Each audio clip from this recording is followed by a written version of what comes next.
Start with excuse me. My son just gave me a pizza. Um, Pardon me. Anyway, of course, greetings to all. I hope this simple video will help those studying NCLEX uh, or any nursing topics in school. Will equip you, equip all of us. Okay, so before we start, let's pray. Thank you, God, for this day. Humble ourselves before you. Praise and Lord Jesus' name. So, neurological medication. I hope you can. This is my first time doing this. I will just read and, of course, try to explain. Okay, and let's proceed. No? The topic for today will be neurological medications. No? So when we say about neurological, so what is our focus here? This will be intracranial regulation, pain. Of course, if there's a problem in specifically, we cite some example, multiple sclerosis, myasthenia gravis, like that. Okay? Or what is this disorder? Myelin sheath. Yeah.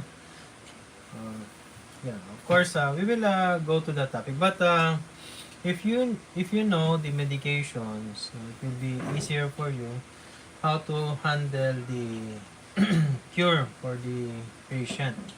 I mean, the medicine.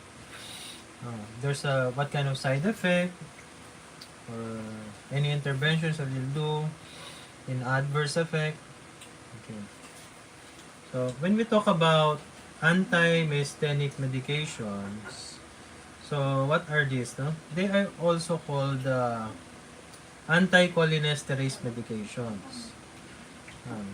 Okay, anti-myasthenic medication. Okay, or anticholinesterase medication. When we say about anti, it is against the problem like muscle weakness. No? So this will be the relief, or it will relieve from muscle weakness. Okay. When we say about myasthenia gravis, there's a going down, no? Paralysis. Worst case scenario is myasthenic crisis. Okay, so this it can affect, no, abnormal effect, or will not function well the diaphragm. It will not like that. No, the diaphragm will not function. It is difficult for the patient to breathe. So you need intubation set for the patient. So what will happen here is this anti-myasthenic medication, uh, it will block, no? It will block acetylcholine breakdown. Okay? So that is the highlight then, no? The acetylcholine. No? It is because is autoimmune, the myasthenia gravis. No? So the acetylcholine breakdown at the neuromuscular junction. Okay? So this will treat, or not that it will support, no? Support or good prognosis for the patient, because there is still no cure for this such diseases. No? Okay. Okay. So what are the medication that will be given to these patients? These are neostigmine or neostigmine bromide, also the pyridostigmine. These are used to control the myasthenic symptoms. If there is no acetylcholine, it will make the body lose its it means dry, no? Dry. So with this medication, it will uh, okay, as acetylcholine, no? It will secrete, no? Secrete the fluids, like for the high fluids, the one that gives us, uh, support to our eyes, no? The urine, no? Urine flow, the avoidance of constipation, like that. So neostigmine or neostigmine bromide and pyridostigmine. Yan. So another one is endrophium. Endrophonium. Okay? Endrophonium is used to diagnose myasthenia gravis. No? And to to know, no? The cholinergic crisis from myasthenic crisis itself. No? So that is the purpose for the endrophonium. So this is really challenging because this is my first time to do, and entering uh, live course about topics in nursing. So what are the interventions if we will encounter any side and adverse effects, like cholinergic crisis? Okay. So we must know first the signs, or I'm sorry, let's go back. Of course, see the medication. Let's now proceed to uh, the side and adverse effects. Excuse me. Can I have a water, please? It's so hard for me to talk because you just gave me pizza. Thank you. And thank you for that pizza. Makes me full of energy. Okay, just for a while. Can I post a bit? No. Thank you.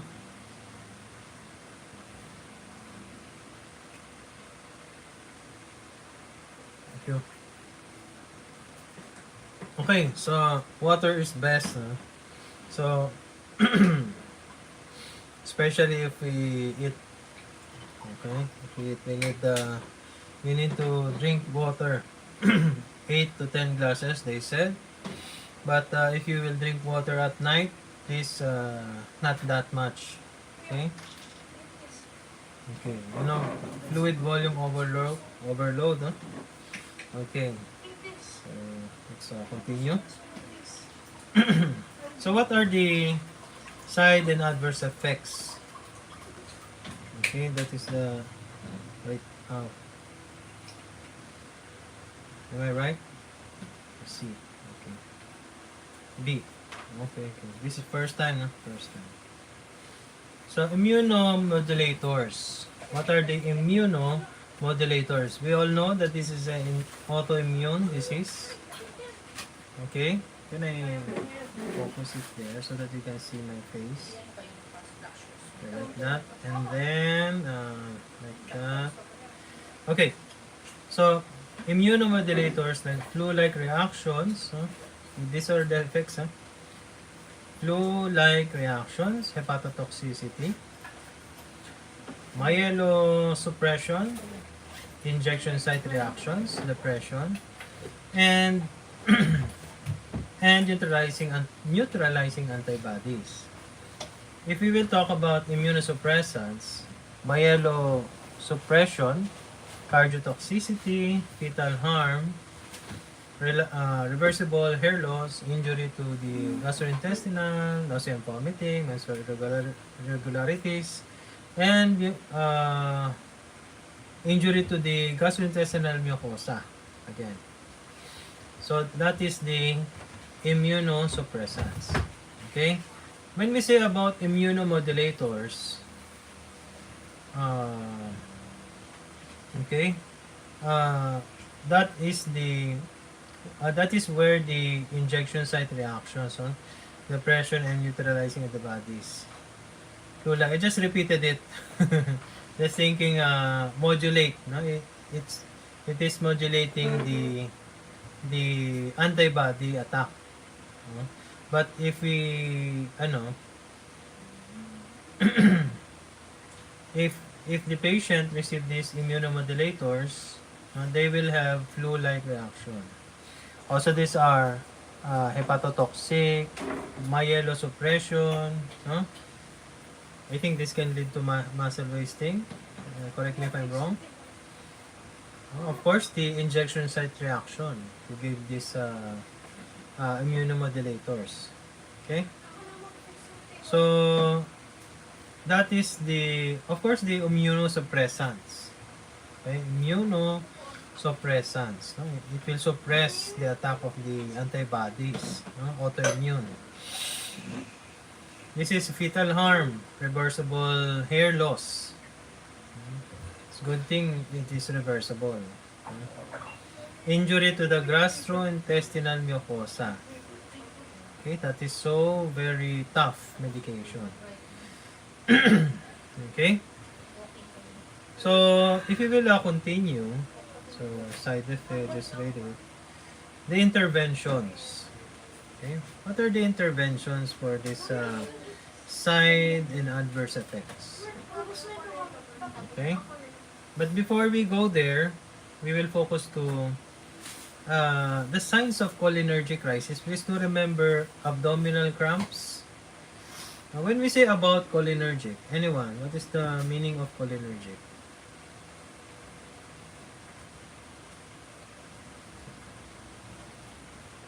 Okay, so relating or denoting nerve cells. Okay? In which acetylcholine acts as a neurotransmitter. Okay, did you understand that? Denoting nerve cells. Okay, cholinergic. Okay, let's see. So this is cholinergic. Okay. So other it inhibit, no? Drugs that inhibit, enhance, or mimic the action of neurotransmitter acetylcholine. No? It inhibit, enhance, or mimic the action of neurotransmitter acetylcholine. That is the crisis, no? The opposite one. No? So, okay. Let's go again. Let's go back. So, what are those? So, crisis, huh? Okay. Abdominal cramps, blurred vision. Okay. Abdominal cramps, abdomen. Blurred vision. Okay. Bronchospasm, wheezing. Like a whistling sound, whistle. Bradycardia. Okay. The heart rate is low. Okay. When we say about bronchospasm, this is the narrowing of the bronchi. Okay? Narrowing. So remember the cholinergic crisis, huh? The signs of it. Abdominal cramps, blurred vision, bronchospasm, wheezing, and bradycardia. Got the facial muscle twitching, hypertension, increased bronchial secretions, tearing, perspiration, nausea and vomiting, and diarrhea, pallor, pupillary meiosis. Okay? Any clue that you will remember this? So, let's go to the vitals. Do we have a heart rate here? Bradycardia. You got your BP, hypotension. Okay? Anything? How about the respiration? Do we have a respiration here? Okay, do we have a respiration? So if there is increased bronchial secretions, okay, what will the body do if the secretions is very narrow? I mean, the airway is very narrow. Increased bronchial secretions. So the airway is very narrow because of the mucus plug. No? So it will it will what? Okay. Okay. I'm looking for the perspiration. Perspiration is a sweating. Okay, sweating. Okay, if you will see the patient, increase in respiration, takip niya. But if it is not, it is slowed down, the breathing is pradipnya. Okay. I think the body will try to compensate by uh, increasing its uh, uh, inhalation. Of course, inhalation, expiration. Okay, mechanism of getting the oxygen. So what will happen to the if it is almost been plugged by the mucus, the airway is so difficult to expel the carbon dioxide. If we will talk about the arterial blood gas, what will happen to the carbon dioxide? It will increase. Okay, increase. So if it increases, what is the normal CO2 to our body? And if it is if you talk about the ABG, it is 35 to 45. No, if it is increase, so and the pH is going down, that is it's opposite. No, if you will remember, pH is down, so acid, respiratory acidosis. Okay. Again, let's go to the intervention. So, as a nurse, it is very important for us to be knowledgeable. So, we were talking about anti-myasthenic medications. What are those? You got your neostigmine or stigmine bromide and pyridostigmine, used to control myasthenic symptoms. Okay? Okay. So we will discuss myasthenic for this. Okay? So, of course, we are now in the medication part. Okay? On the medication part. But let's continue now. What am I gonna do to the patient if we encounter this? No? Assess neuromuscular status. Neuromuscular. Okay? Neuro. Okay? Neuromuscular. When we say about neuromuscular, okay? Of course, these are the nerves and the muscles. Okay. Okay. Status. The nerves and the muscle. Status. Including reflex, muscle strength, and gait. Okay. Okay. So, we need to test that. So we need to monitor the client for signs of any overdose. No, if it is overdose, what will happen? The opposite one, the cholinergic crisis. Or the underdose. That is the myasthenic crisis. Okay? Myasthenic crisis. Okay. So if we will continue, okay? Are you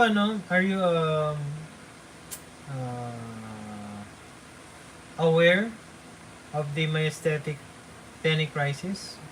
So these are the diaphragm that doesn't work, and